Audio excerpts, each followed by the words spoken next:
Well, we're now joined by the Minister for Housing, Infrastructure and Communities, Sean Fraser. Minister, thank you for joining us today. It's a pleasure to be with you. Thank you for having me. Listen, I want to begin with your reaction to Mr. Rota's resignation. What was your feeling at the announcement today?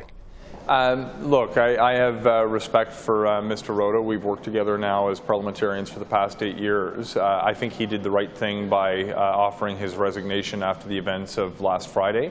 If the House is going to focus on the work we're doing to improve the quality of life that Canadians enjoy, it's important that parliamentarians have confidence in the Speaker who presides over our debates. Given the severity of the transgression, as innocent as it may have been from his intent, I think it's essential that we're able to move forward with a fresh start where the focus can remain on Canadians where it squarely belongs. Now, his resignation is one matter, but it's also been said that Canada now needs to apologize and really repair its international relationships because of this episode. What do you think your government will do to address that, if anything at all? Well, I think what's most important is to remind ourselves that we'll be judged by our actions. And when it comes to our support for Ukraine, my expectation is that partners on the international stage will look at the body of work that we've advanced to support Ukraine in its defense against this unjust war of aggression, whether that's military support, whether it's financial aid, whether it's opening our doors to vulnerable Ukrainians who are now safe in Canada. It's clear where we stand on the issue.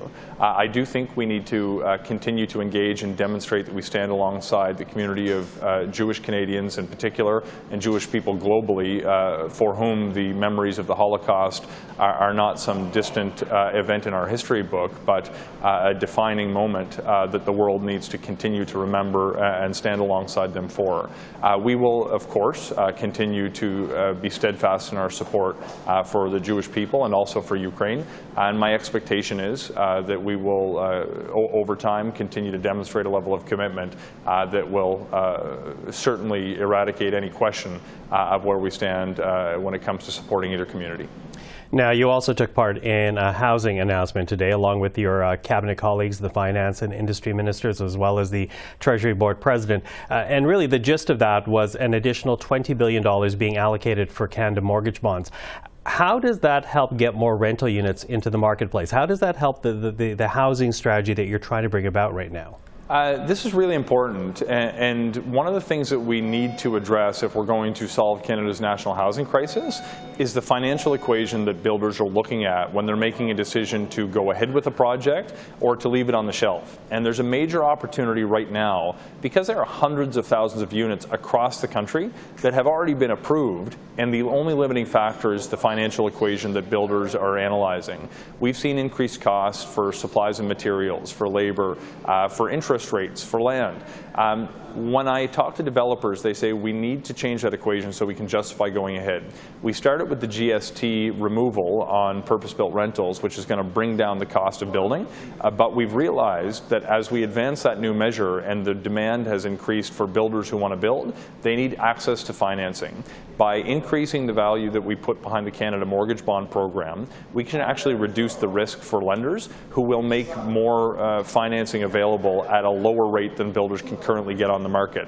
When builders have access to a lower rate, they're going to greenlight those projects that have been sitting on the shelf as a result of those increased costs. There is no one silver bullet, but if we continue to advance measures that help change that equation for builders, we should expect them to choose to build more homes as a result. Okay, so helping out builders create more housing units, but as you know, the criticism has been that there's not enough measures to ensure that what is actually built is affordable. Should affordability stipulations be a part of this funding?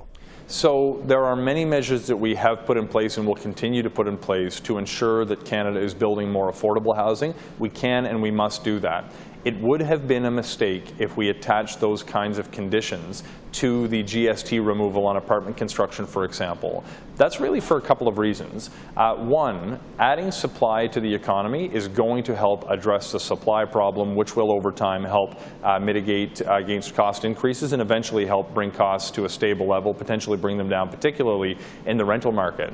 But if you actually talk to anybody in the housing sector who's been engaged in building projects that are sustainable, that are inclusive, and that actually work for people by not segregating off low-income people to a part of town where everything's cheap, far from services, but instead building homes for them in the same communities and in the same buildings that middle-class families have access to.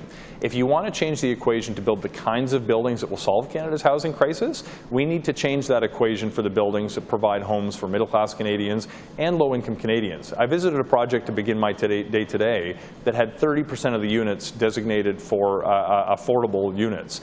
This is going to allow people, regardless of their level of income, to have access to the transit system, regardless of the level of their income, have access to healthcare services, and regardless of the level of income, have access to downtown Ottawa. These are the kinds of projects that we want to support, and when you talk to people who are involved in the modern home building sector, they'll tell you, and frankly for advocates for sustainable communities or vulnerable populations, they don't want to segregate people in low-income housing on the other side of town. They want to integrate everyone into the community regardless of their level of income. Okay, I've got less than a minute, but I do have to ask, because we did hear from NDP MP Jenny Kwan yesterday. She was pushing your government. She called on you to create a fund that would allow nonprofits to buy low-cost housing and not lose them to developers. Are you thinking of bringing about that kind of fund? We're thinking about a few different measures to tackle that problem. The loss of organic affordable housing that does exist within the market is a real threat to our ability to protect the ecosystem, to make sure that everyone, including low-income Canadians, have a place to call home in cities and communities where services exist. There's a number of different solutions that we're examining now to figure out how we can prevent the loss of those affordable units that do exist today, but we haven't come to a final decision on the exact measure, but that's something that we're actively considering. Sooner than later?